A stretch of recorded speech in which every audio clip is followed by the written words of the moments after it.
Bem, pessoal, iniciou aqui a gravação. A gente vai hoje para a nossa aula 3, ainda sobre o assunto de corrosão. E na aula de hoje, a gente vai falar sobre os métodos de proteção à corrosão. Bem, pessoal, antes de iniciar a falar sobre os métodos de proteção à corrosão, vamos lembrar os fatores que alteram a velocidade da corrosão, assim como também causa corrosão. No caso da corrosão eletroquímica, pessoal, quais são os elementos responsáveis pela corrosão?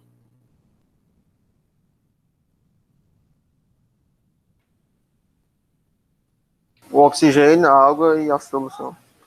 Isso, oxigênio, a água e a solução eletrolítica, tá certo? No caso, o principal agente que causa corrosão, pessoal, é o gás oxigênio. Mas para ter corrosão é necessário ter o quê? Ter um meio condutor, tá certo? E quem faz esse papel é quem? É a solução eletrolítica. Além disso, também tem outros fatores que alteram a velocidade de corrosão. Por exemplo, o pH do meio corrosivo. Quanto menor o pH, ou seja, o pH mais ácido, a velocidade de corrosão tende a ser mais rápida. Assim também como a presença de sais dissolvidos na solução, né? A gente sabe que em regiões litorâneas, o processo de corrosão ele é mais acentuado, tá certo? Isso é devido ao quê? Como há íons em solução, a velocidade de troca de elétrons pela água, pelo meio eletrólito, é mais rápido, tá certo? Tendo uma maior taxa de troca de elétrons, consequentemente vai aumentar a velocidade de corrosão.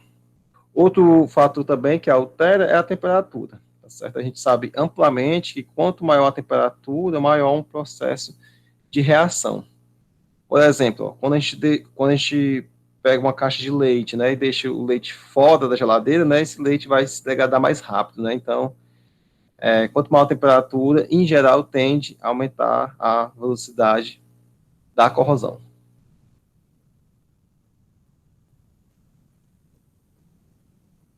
Aí, antes de falar dos métodos de proteção da corrosão, é importante ressaltar que o método mais comum de se prevenir a corrosão é a escolha adequada do metal para uma determinada aplicação.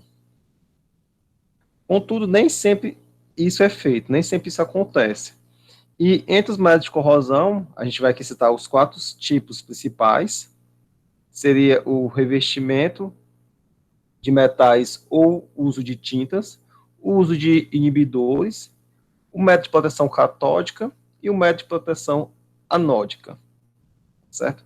No caso de uso de revestimentos, a gente sabe que a corrosão é um processo de superfície, tá certo? É um fenômeno que ocorre na superfície. Então, quando nós temos um revestimento, né, evita ou diminui o contato do metal com o meio corrosivo. Consequentemente, vai evitar o processo de corrosão.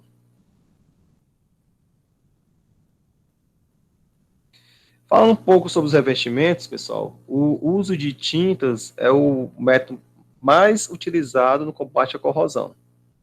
Como já falei previamente, o objetivo principal é o quê? É evitar ou diminuir o contato do metal com o meio corrosivo, tá certo? No caso, a pintura de uma peça metálica com a resina polimérica vai desfavorecer a formação de uma célula galvânica. Como a gente sabe, o processo de corrosão ele se assemelha ao processo de uma pilha, certo? E, além disso, esse revestimento tem que ser impermeável, tá certo? Principalmente ao que? A umidade. A gente sabe que a umidade é um dos fatores que causa corrosão, tá certo?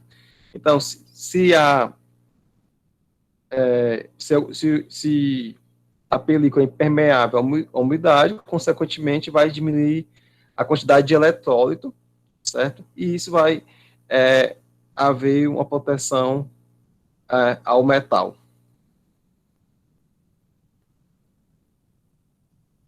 Outro tipo de revestimento bastante utilizado é o uso de metais, certo? Mais uma vez, esse metal tem que ser um metal que proteja o material, tá certo? E esse material esse metal utilizado como revestimento, ele tem que ter a propriedade de passivação, tá certo? No caso, um dos metais que é amplamente utilizado como revestimento, no caso da proteção do ferro, vai ser quem? Vai ser o zinco, tá certo? E também o alumínio, que são metais passivadores, certo? No caso, esse, esse produto formado da passivação é um óxido, ele é insolúvel, ele adere bem à superfície do metal a ser protegido. Então, vai impedir o quê? O contato do metal com o meio corrosivo, protegendo assim o metal.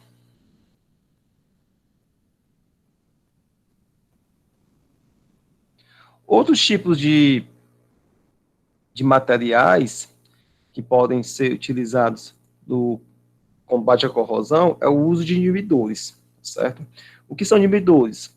São substâncias, tá certo? Que adicionados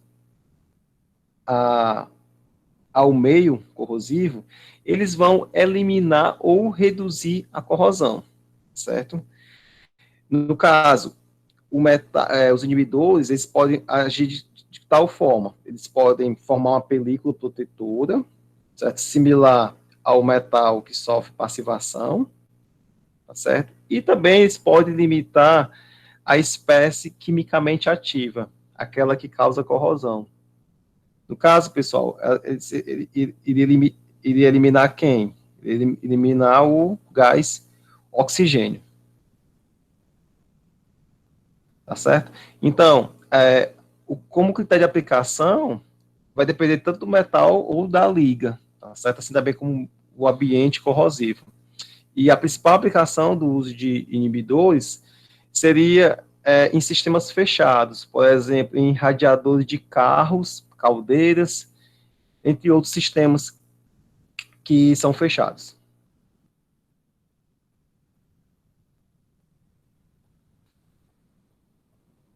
Em relação à classificação dos inibidores, eles classificam em duas modalidades, certo? De acordo com o mecanismo e a composição do inibidor. Em relação ao mecanismo, eles podem ser inibidores do tipo anódico, catódico, inibição por barreira, que é baseado no processo de adsorção, e também como sequestradores de oxigênio. E já em relação à composição, eles podem ser inibidores de tipos orgânicos, ou seja, ter carbono em sua composição, ou inorgânicos, quando não tem carbono na sua composição. Falando um pouco mais sobre cada um desses tipos de inibidores em relação ao seu mecanismo, os inibidores do tipo anódico, eles atuam da seguinte maneira: há uma corrosão inicial, só que é formado um composto, certo? Insolúvel na área anódica, certo? Como esse composto ele é insolúvel, ele vai o quê? Ele vai permanecer ali sobre a superfície, evitando o contato do metal com o meio corrosivo, tá certo? Logo, há um processo de polarização e a corrosão é inibida. O mesmo processo, pessoal, ocorre também com o inibidor catódico, certo? Só que o produto formado não é mais na região do anodo, sim na região do cátodo. Já em relação ao inibidor por barreira, que também é chamado de inibidor de adsorção, certo? São compostos que têm a propriedade de formar uma película, certo? Na superfície do metal, certo?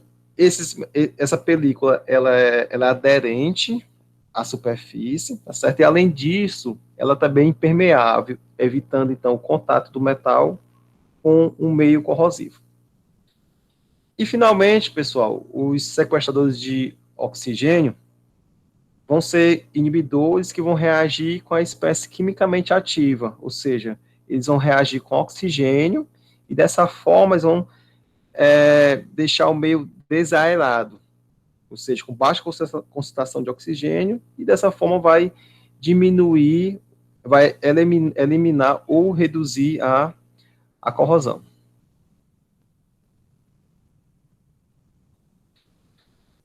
Aqui nesse slide, pessoal, a gente tem aqui a aplicação de um inibidor por barreira, ou seja, um inibidor do tipo de adsorção, tá certo? No caso aqui, nós temos que o inibidor é formado por, por átomos de nitrogênio ou enxofre, tá certo? Na sua estrutura.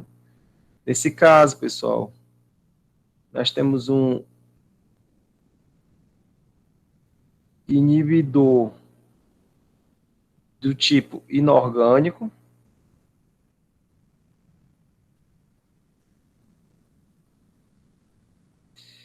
E a nível molecular, o que acontece, pessoal? Essas moléculas, certo? Elas vão se depositar aqui na superfície do metal, pessoal, e vão formar uma fina película aderida a essa superfície, tá certo? Como já falei para vocês, corrosão é um processo, é um fenômeno de superfície. Não havendo contato, logicamente, não vai haver corrosão.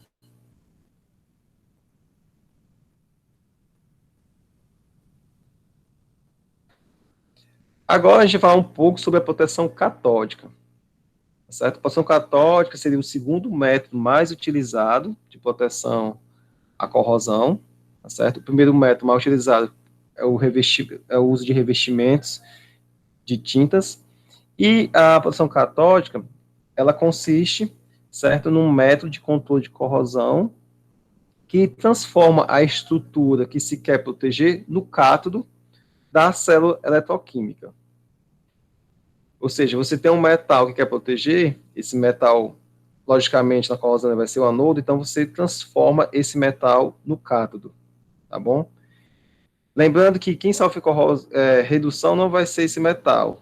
Quem sofrer redução vai ser o quê? Um dos meios oxidantes. Aí, no caso da proteção catódica, ela se divide em dois tipos. A proteção utilizando anodos de sacrifício, ou seja, você utiliza um metal para se sacrificar a outro, e a corrente e a proteção por corrente impressa, que no caso o metal a ser protegido, você transforma esse metal no cátodo de um sistema eletrolítico, um sistema de eletrólise.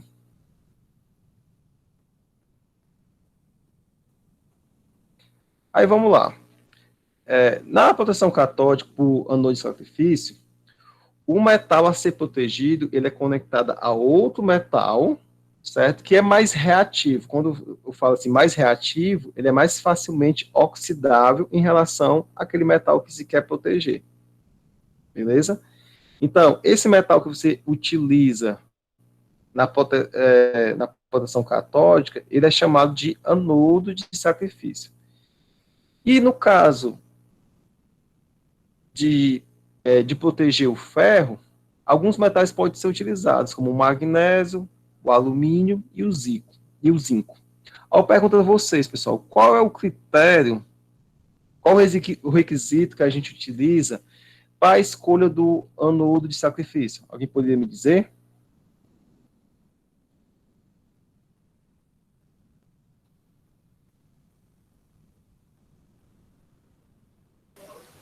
Quando tem a maior. Maior o quê? Acho que é olhando, observando o potencial de redução dele. Isso, quem tem o menor potencial de redução. Justamente, o requisito principal seria o quê? Seria que o anodo de sacrifício tenha um menor potencial padrão de redução em relação ao metal que se quer proteger. Certo? Então, no caso do ferro, em geral, utiliza tanto o alumínio, como o magnésio, como também o zinco. Bom? Só lembrando, pessoal, o potencial padrão de redução do ferro, ele é de quanto? Menos 0,44. Isso, menos 0,44 volts, certo? Em relação ao zinco, seu potencial padrão de redução é menos 0,76, o magnésio é menos 2,36 e o alumínio é menos 1,66 volts. Ou seja, qualquer um desses três metais pode ser utilizado na proteção catódica do ferro, certo? Eu pergunto para vocês agora, no caso do alumínio aqui, pessoal, vocês veem que tem um potencial de redução muito menor do que o do ferro, cerca de 4 vezes menor. Mas mesmo assim, a gente não observa uma corrosão apreciável do alumínio. Aí, lembrando um pouco da aula passada, pessoal, isso seria por quê?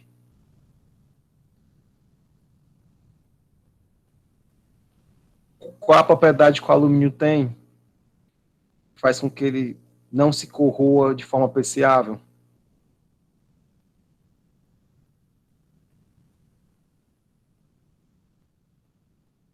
Ele é um metal que sofre qual tipo de processo? Um processo de...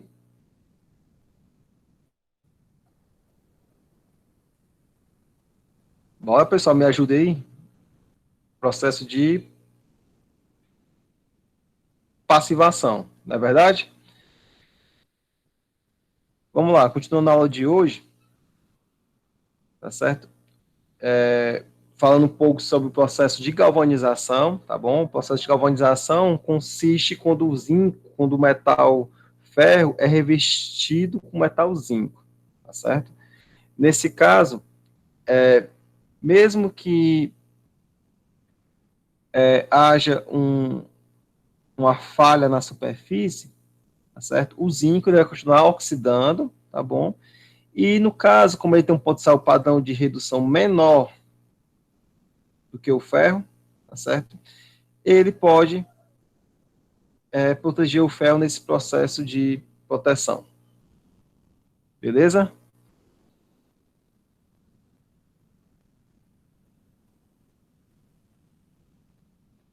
Aqui, pessoal, a gente já viu isso nas aulas passadas. Aqui a gente tem a corrosão do ferro em meio neutro e em meio ácido, tá certo? Aqui, inicialmente, pessoal, a gente tem um oxigênio dissolvido em meio ácido,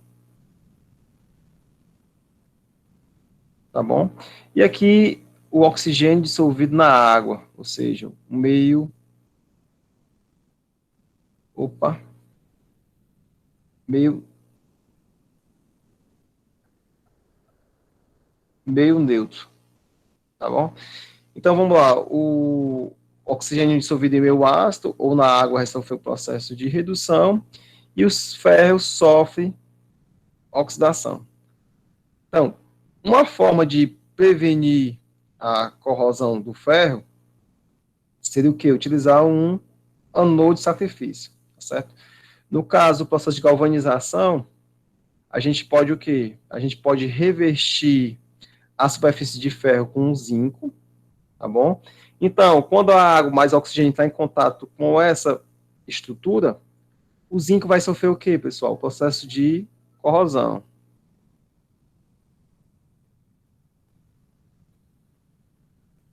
Aqui no anodo, o zinco vai sofrer corrosão. E no cátodo, pessoal, quem vai sofrer redução? Vai ser quem? Vai ser o ferro? Ou vai ser um desses dois meios oxidantes aqui? Um dos meios. Um dos meios, tá certo? O ferro nunca sofre redução, tá bom? O ferro já está na forma reduzida, já está na forma metálica. Então, ele é o quê? Só um suporte para que um dos meios sofram o processo de redução.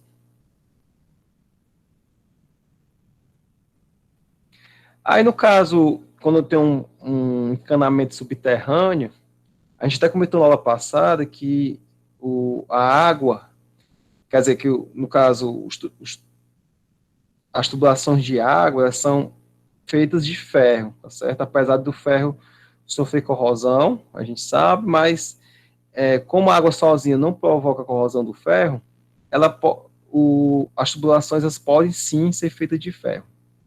Mas uma forma de proteger esses encanamentos também é utilizar um anodo de sacrifício, tá bom?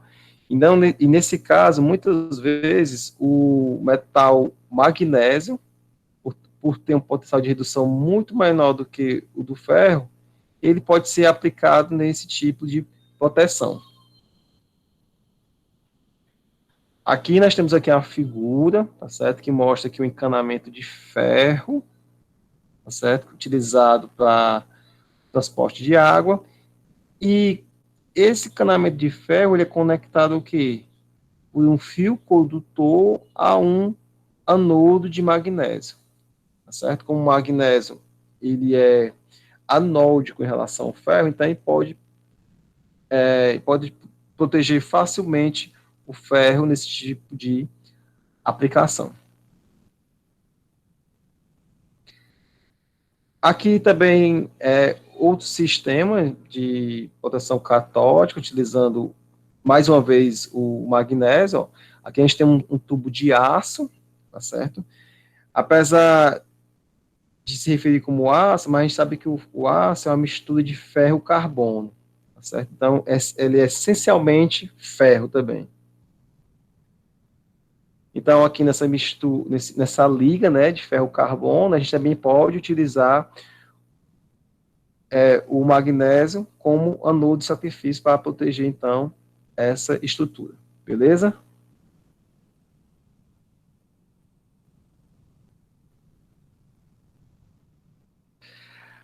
Aqui, pessoal, mais um exercício de aplicação e pede para determinar a corrosão que ocorreria se uma caneleta de ferro fosse pegada com pregos de alumínio ao ar úmido.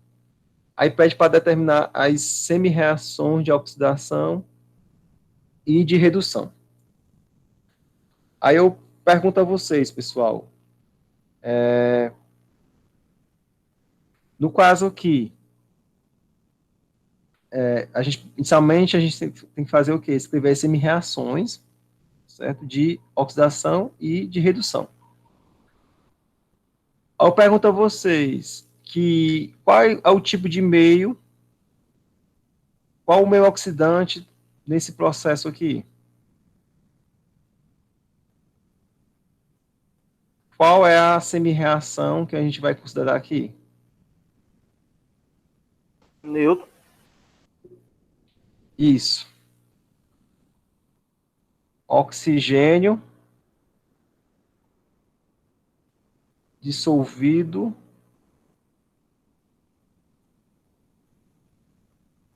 na água, né? Que é o meio neutro. Beleza? Sabendo disso, a gente vai agora escrever as semi-reações.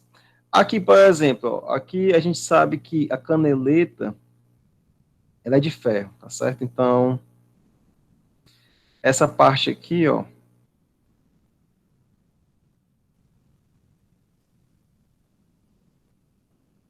ela é feita do metal ferro, tá bom?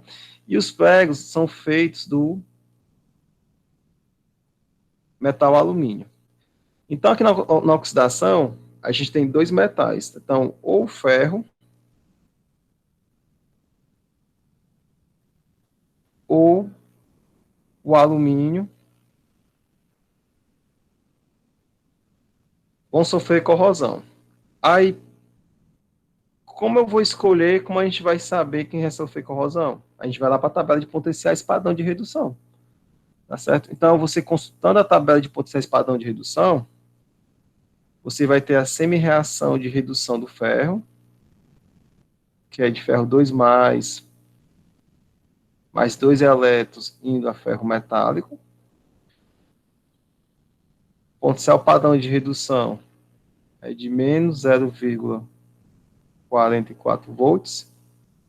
E você também vai encontrar a semi-reação de redução do alumínio, tá certo? O alumínio tem um NOx fixo, é igual a mais 3. Ele vai receber 3 elétrons e vai se reduzir a alumínio metálico. E o potencial padrão de redução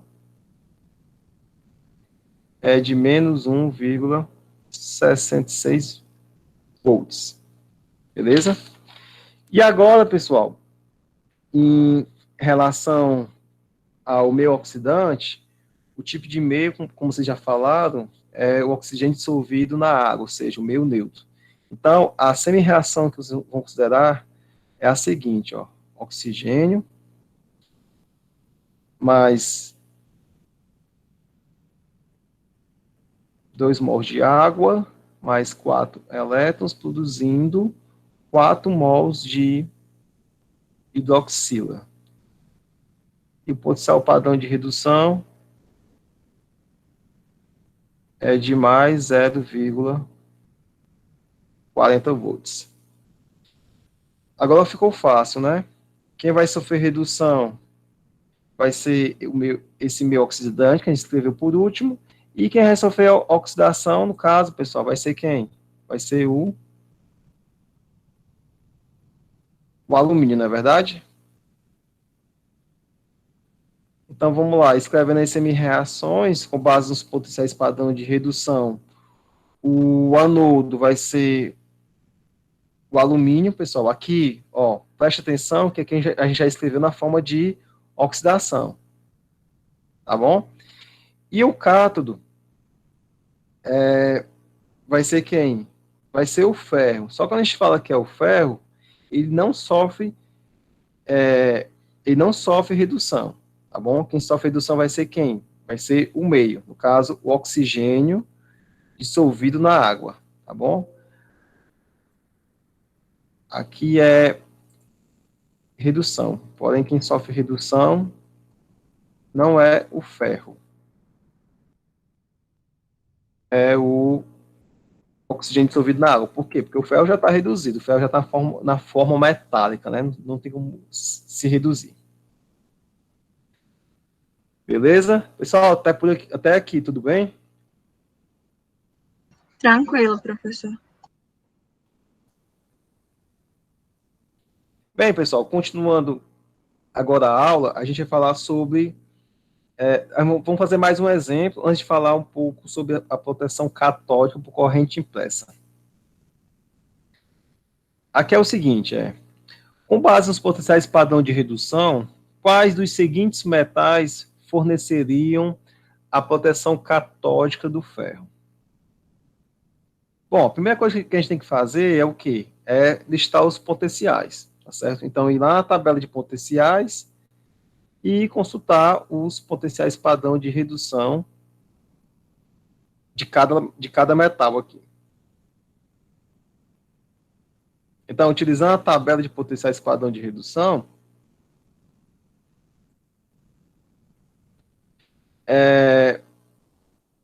a gente vai pesquisar os potenciais padrão, certo? Aqui, o potencial padrão de redução do ferro, você já sabe, né? Que é de menos 0,44 volts, tá bom? O potencial padrão de redução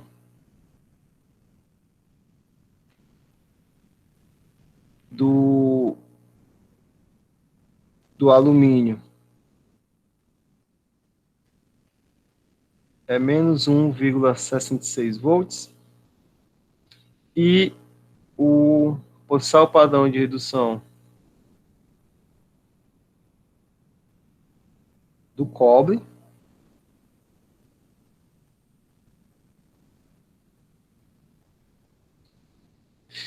consultando aqui a tabela,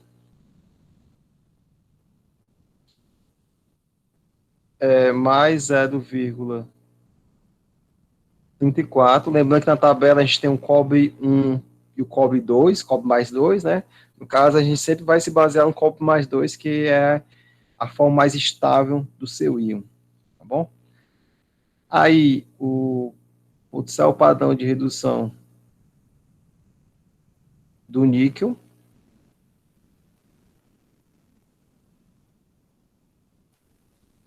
consultando aqui a tabela, o potencial padrão de redução do níquel, pessoal, ele é de menos 0, opa,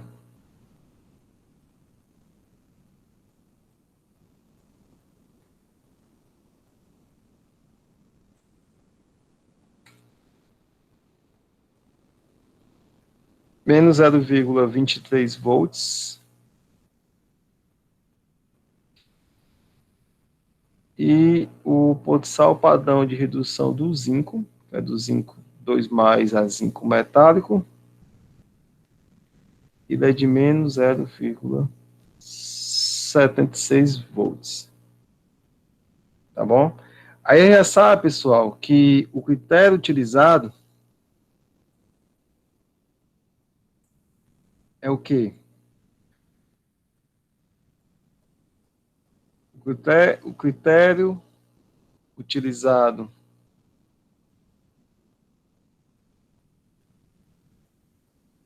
para que o metal proteja o ferro é que o seu potencial padrão de redução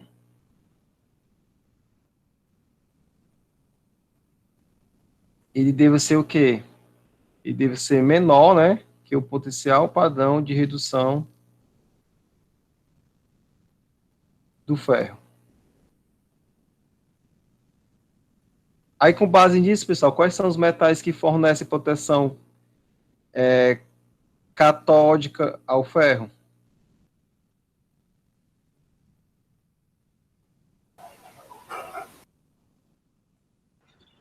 Quais são?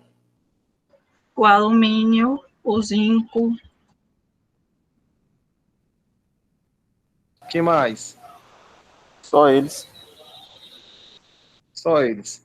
Então, com base no menor potencial padrão de redução, a gente verifica que somente o alumínio e o zinco eles podem ser utilizados na proteção catódica do ferro. Beleza? Aí, pessoal, lembra bem o que a gente viu na aula passada, né? Nos processos de corrosão. A gente viu quando tinha zinco e ferro em solução. Quem sofria corrosão? Vocês lembram? Aula passada. Se tiver zinco, um pá galvânico, zinco e ferro, quem sofre corrosão? O o zinco. zinco, Perfeito. Se for ferro e cobre, quem sofre corrosão?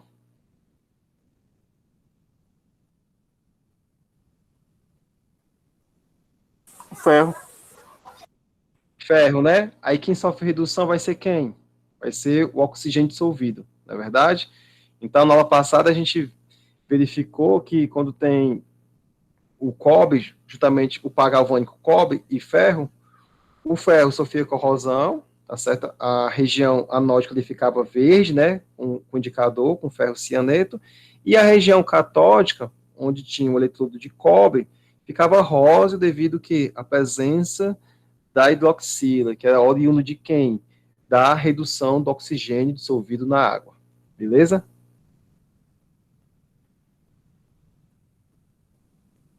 Aí, finalmente, pessoal, a gente vai falar um pouco sobre a proteção catódica utilizando corrente impressa, tá certo? Nesse tipo de proteção, é utilizada uma fonte de energia, tá certo? É muito similar ao processo de eletrólise. E, no caso, a configuração, ou seja, a montagem desse sistema, consiste em conectar o polo negativo, que no caso, no processo de eletrólise, a gente sabe que o polo negativo é o cátodo, a gente conecta no metal a ser protegido, tá certo? Como ele está lá, o cátodo está lá, então esse metal nunca vai sofrer o quê? O processo de oxidação. E no polo positivo, que a gente sabe que na eletrólise é o anodo,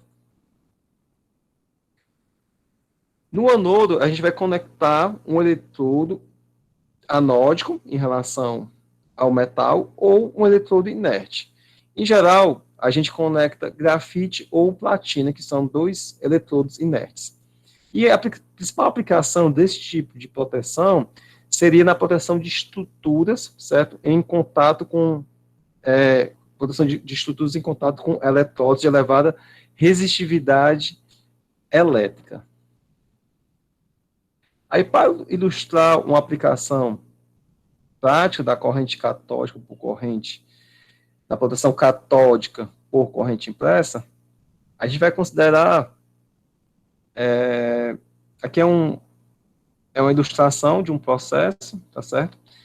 E para ilustrar esse tipo de proteção, a gente vai considerar uma aplicação que vocês viram no laboratório, certo? Eu não sei se vocês já viram ainda, mas essa prática é na corrosão 4, tá certo? E nessa prática, que ela é feita tanto com os alunos de Ciência e Tecnologia, como também de Engenharia Agrícola e Ambiental, é montado um sistema de proteção catódica por corrente impressa. Da seguinte maneira, ó.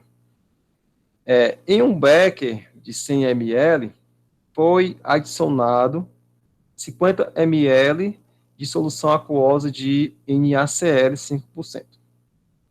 Em seguida, foram imersos 2 eletrodos, um de ferro, que é o prego, certo? E outro de grafite, ligando-os, respectivamente, aos polos negativo e positivo de uma fonte de corrente contínua. Mais uma vez, pessoal, vamos relembrar aqui. O polo negativo de um processo de corrosão eletrolítica é quem? É o cátodo, tá certo? E o polo positivo é quem? É o anodo, certo? Então, o polo negativo, pessoal, vai ser o cátodo, e o polo positivo é o anodo do processo de corrosão eletrolítica, no caso da proteção catódica por corrente impressa. Aí, para esse sistema, o professor vai pedir a vocês para prever as possíveis reações que ocorrem no cátodo e no ânodo, ou seja, as reações de oxidação e redução. Aí vamos lá, vou aqui desenhar o esquema para vocês, ó. Certo? A gente tem aqui uma fonte de energia, tá certo? Essa fonte de energia tem 2 polos, né? O polo positivo e o polo negativo, certo? O polo positivo, pessoal, a gente sabe que é o anodo do sistema, tá certo?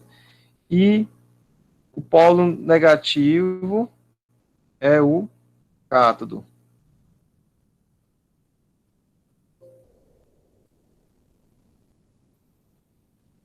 Deixa eu manter aqui as...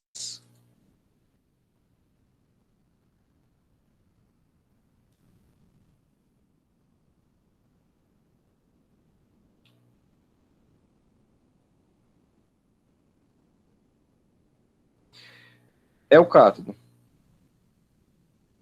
Tá bom? Aí no polo positivo, que define o anodo, a gente vai colocar o eletrodo inerte, que é o grafite.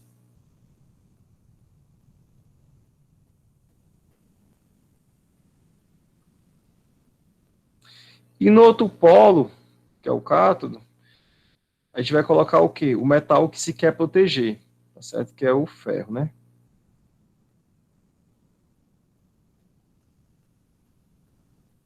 Metal a ser protegido. Aí vamos lá.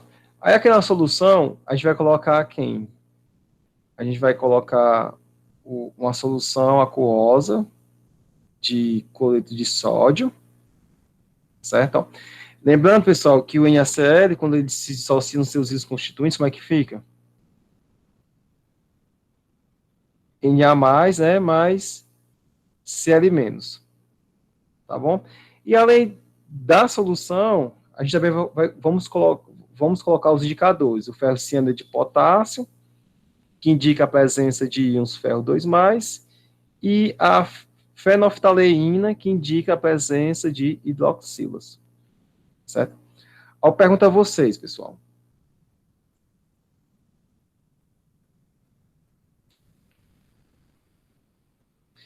Aqui no anodo,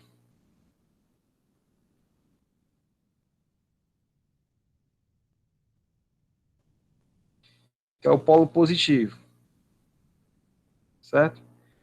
Quem vai sofrer corrosão?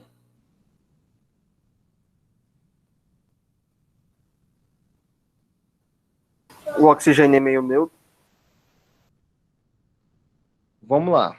Aqui é o anodo, certo? No anodo, a gente vai ter um processo de corrosão. O oxigênio sofre redução, né? É. Não é verdade? Aí, Verdade. no caso aqui, pessoal, olhando para esse sistema aqui, tá certo? Olhando para o sistema, os eletrodos, para as espécies que estão envolvidas, quem sofre aqui o processo de corrosão? O grafite? O grafite, ele é inerte. Não é mesmo. Ferro. Mas o ferro está aqui no cátodo, ele não pode sofrer corrosão. Pois é, a solução. Vamos lá, NaCl, pessoal. sei lá. Pronto, a solução. Ó, vamos lá. O anodo aqui é o polo positivo, né? Então ele vai chamar quem? Os elementos de carga negativa. Então, ou o cloreto, que é o Cl-. Opa.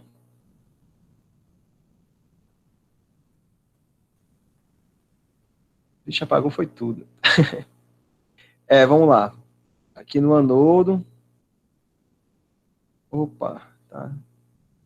Essa mesa hoje está dando trabalho, viu? Apagou, foi tudo. Deixa eu aqui escrever de novo. Vamos lá. Aqui o grafite, ele é o quê? Ele é o... Vou botar aqui de vermelho. Vamos aqui escrever de novo. Aqui é o anodo, né, pessoal? Polo positivo. E aqui é o cátodo,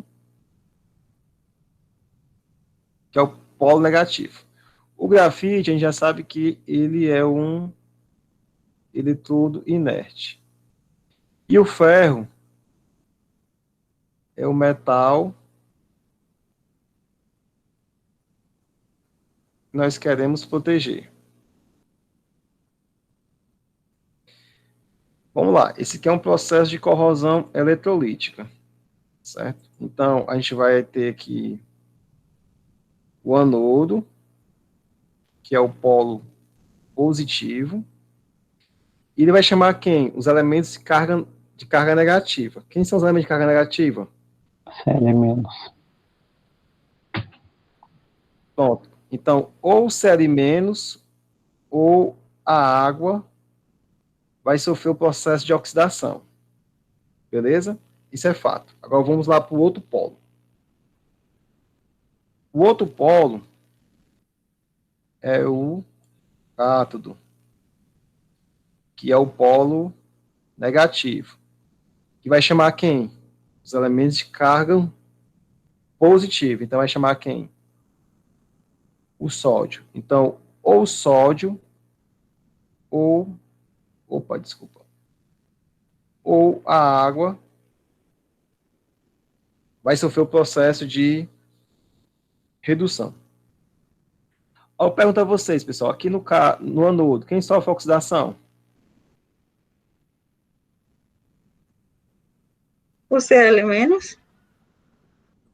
Por quê? Porque eu acho que a água ela vai reduzir aqui no cátodo. Mas a água pode oxidar e pode reduzir.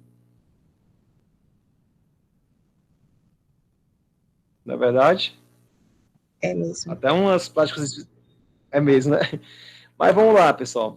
Lembrando lá da unidade 1, da parte de eletrólise, a gente viu que o íon cloreto, o Cl-, ele sempre se oxida em relação à água. Não é verdade? Se a gente for se basear pelo potencial padrão de redução, o potencial padrão de redução do Cl- é de quanto? Deixa eu olhar aqui na tabela. Mais 1,36. Isso.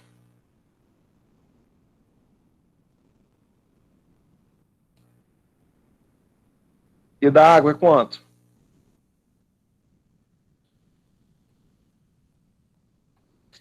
É menos 0,83 volts. Aí vamos logo completar aqui, né? O do sódio aqui, o potencial padrão de redução do sódio é quanto? É menos 2,71 volts. E o da água é menos 0,83 volts. Deixa eu só... Não acredito não, que apagou tudo de novo, não. Rapaz, tá difícil, viu? Essa bala... Ah, meu Deus. Vamos de novo aqui, ó. O anodo, o cátodo, tá certo? O grafite aqui é o eletrodo inerte. O ferro, o metal a ser protegido.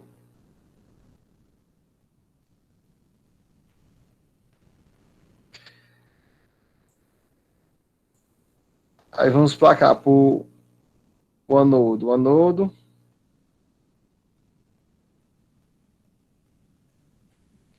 é o polo positivo.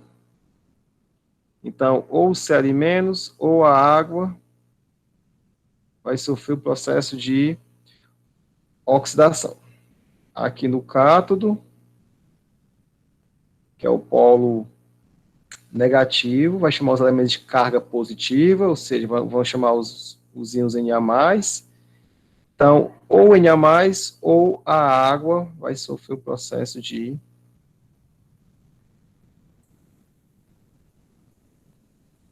redução. Aqui, o potencial padrão de redução do Cl- é mais 1,36 volts. Da água aqui é menos 0,83 volts. Do Na+, é menos 2,71 volts. E o da água aqui a gente já sabe que é menos 0,83 volts. Eu pergunto a vocês, aqui, pessoal, no anodo, quem sofre oxidação? É o cloro ou a água?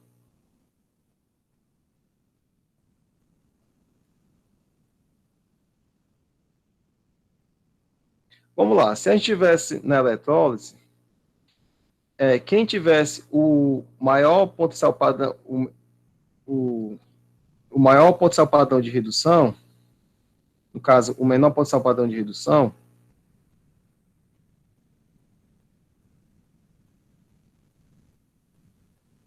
vamos lá, pessoal, na eletrólise. O critério para ter oxidação é o quê? É ter o maior potencial padrão de redução, certo? Ou seja, consequentemente, né, vai oxidar mais facilmente. Acontece, pessoal, é o seguinte, o íon cloreto sempre vai se oxidar preferencialmente à água, certo? Por quê? Porque devido a fatores cinéticos, tá certo? A sua cinética de oxidação vai ser sempre maior do que a da água. Então, aqui no anodo, certo? O íon cloreto, os Cl- sempre se oxida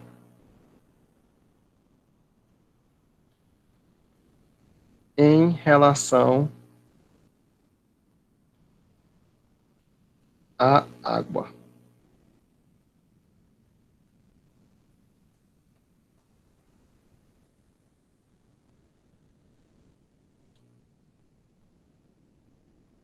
Beleza?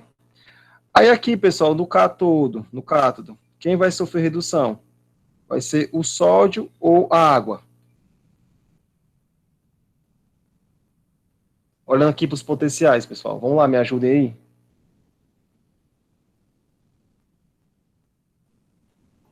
Sódio. O sódio, por quê?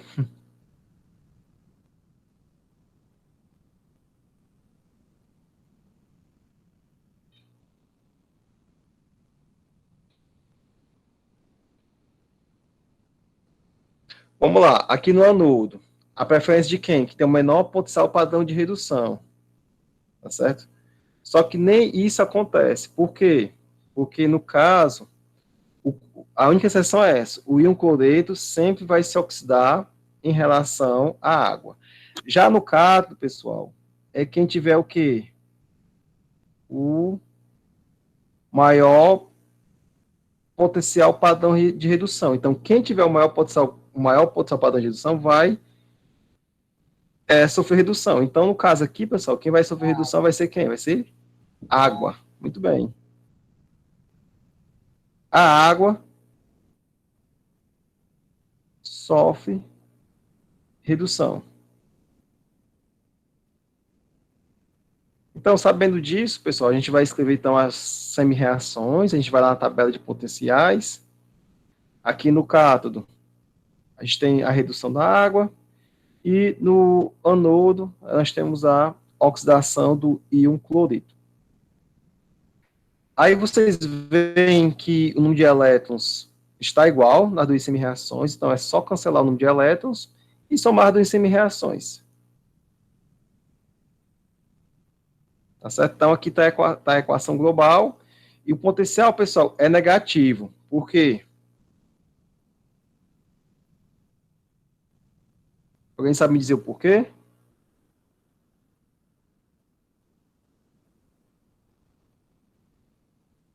Porque é um tipo de corrosão eletrolítica, pessoal. Corrosão eletrolítica é baseado no processo de eletrólise, que é um processo que não espontâneo. Sendo não espontâneo, seu potencial é o quê? Negativo. Tá bom? Aí eu pergunto a vocês, falta alguma coisa na equação global aqui para a gente adicionar?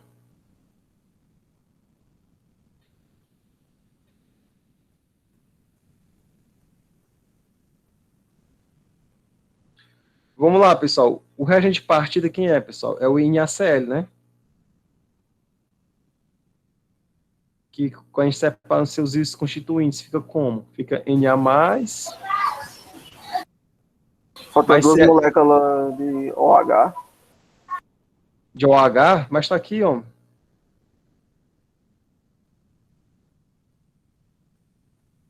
Faltam quem, pessoal? Falta adicionar quem? Os íons Na+, né? Que são os íons espectadores, que eles não participam da reação. Eles estão lá, mas eles não...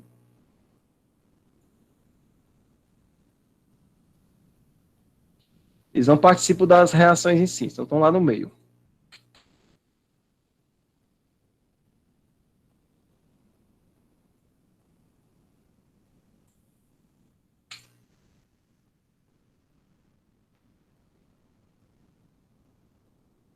Então, adicionando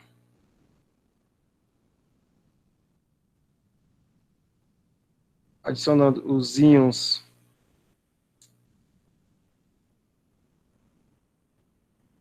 espectadores, a gente coloca o quem? A gente coloca 2 Na+ nos reagentes e 2 Na+ nos produtos, tá bom? E a gente pode, então, rearranjar essa equação aqui, ó. A gente fica como, ó, 2 NaCl aquoso, tá certo? Mais 2 mols de água, produzindo quem? O gás hidrogênio, mais o gás cloro, tá bom? Mais 2 mols, eu vou juntar o Na+ com o OH-, mais 2 mols de NaOH-, OH, na verdade, aquoso. Pronto, tá aqui nossa equação global para esse processo de proteção catódica por corrente impressa. Beleza? Aí, finalmente, a gente vai falar um pouco sobre a corrosão anódica. No caso da proteção anódica, ela é baseada na formação de uma película protetora por meio de uma aplicação de uma corrente. É o seguinte, a gente tem um metal, a gente aplica uma corrente para que esse metal sofra um processo de corrosão. Só que esse metal, ele possui a propriedade de passivação, ou seja, o produto da corrosão vai ser um óxido que vai proteger esse metal contra corrosões adicionais. Então, você força a corrosão para quê? Para que o metal sofra o processo de corrosão e ative o seu processo de passivação. E a principal aplicação desse processo seria em tanques de armazenamento de ácidos, que são altamente corrosivos. Bem, pessoal, esse assunto da aula de hoje, ele está em detalhes no capítulo 17 do livro do Callister, tá certo? E eu também sugiro que vocês leiam a apostila do Laboratório de Química Aplicada, certo? Pois muitos dos estudos de caso que nós vimos aqui, eles foram retirados desta apostila, beleza? Eu vou parar aqui essa gravação para que o vídeo não fique muito longo. Deixa eu parar aqui a gravação. Opa, não é aqui não, é aqui.